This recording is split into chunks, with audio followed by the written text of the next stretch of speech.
First person. I just wanted to share with you that last week's broadcast has been very powerful in helping me shift towards more steady joyfulness. The word trending is so easy to access and yet activates everything in me that helps me see where I truly am.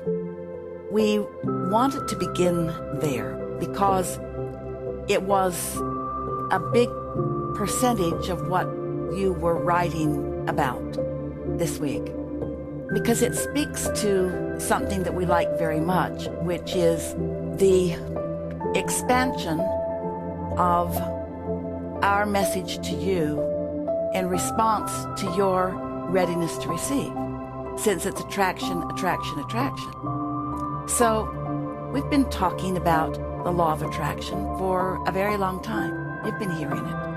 And we've been talking about you get what you think about, whether you want it or not.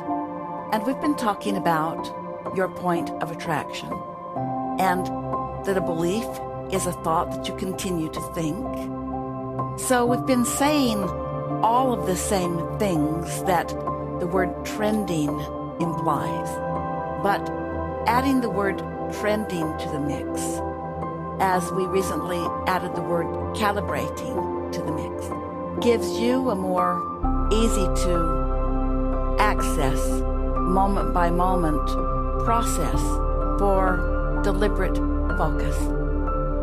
We are about deliberate creating, because you create your own reality.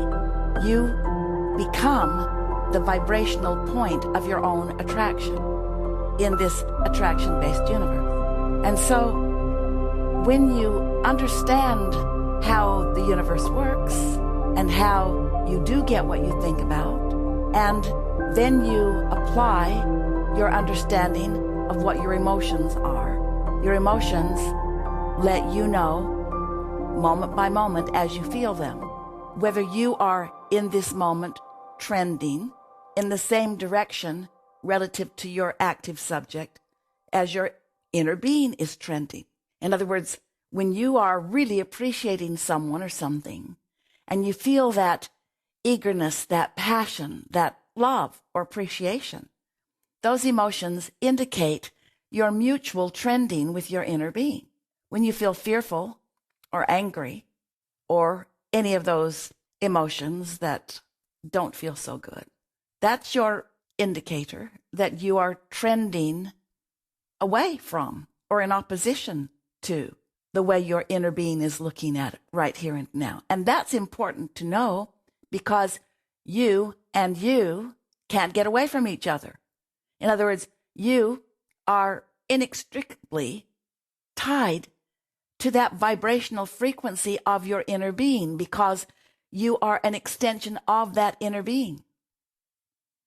You can pinch it off through your dominant thoughts, making yourself not receive the benefit of that point of attraction. But since your inner being never stops attracting on your behalf, you know how we've explained it to you, that when you know what you don't want and therefore know what you do want, you launch a rocket of desire. And that rocket of desire is understood and focused upon then by your inner being. And the combining and culminating of the desires that you launch all day, every day, that becomes your vibrational reality. We call it your vortex. That's that culmination of desires that are melding together, becoming cooperative with one another by the attention of your inner being. Your inner being, who always focuses in the direction of your desire, who never trends ever in opposition to what you want and who you have already vibrationally become. So the emotions that you feel moment by moment are about your trending, about your thinking, about your expecting, about your believing. But let's say about your trending, meaning the direction of your thought here and now, the direction of your human, physical. You get to choose what you're focused upon and the direction that you're focused upon it. Now let's take trending. We like it that so many of you are listening from week to week. And even if you haven't been, you'll catch on to what we're getting at here soon. We never leave you out of the conversation, no matter how new to it you are. this trending is not just about where you are looking from where you are now standing. It's also about where you stand as you're looking.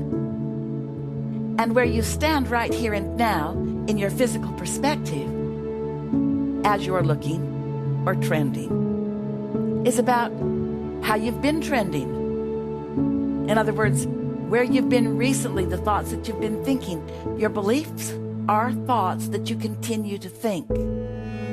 There is a powerful trend in those thoughts, isn't there? Esther was watching some television recently, and she noticed that every commercial, several in a row, were all trending toward illness, all pointing out that you've probably got this and that you probably need this. And then she got thinking about how so much of the world is standing in a place of insecurity.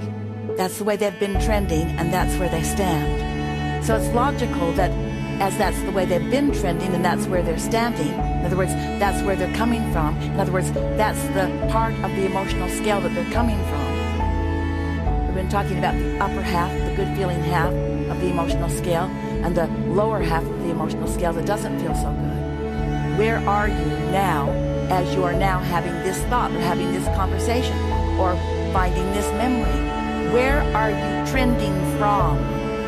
And what's the trending been that got you to where you're trending? Now, we know you're understanding this. It's perfectly obvious.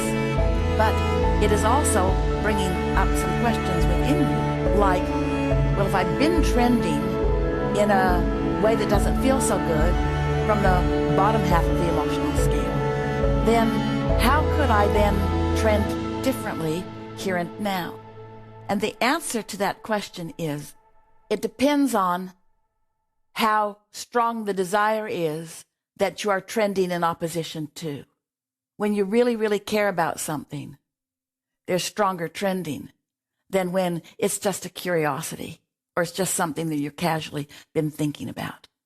You'll hear much more as we're moving forward. But we like that you like the subject of trending or the word trending or the concept of trending. We like that you now understand that trending and believing and expecting are all the same thing, and that what you've been doing is likely what you are now doing, but it doesn't have to be. You can be more decisive in your moment. You can do what in the early days we called pivoting. I know what I don't want, therefore I know what I do want. And the more adept you get at making that pivot early in your awareness of negative emotion, then the easier it is to divert negative trending in the direction of positive trending. It really is what being decisive is about. So the more of the basics or the fundamentals of how the universe works you incorporate into your absolute understanding, the easier this all becomes.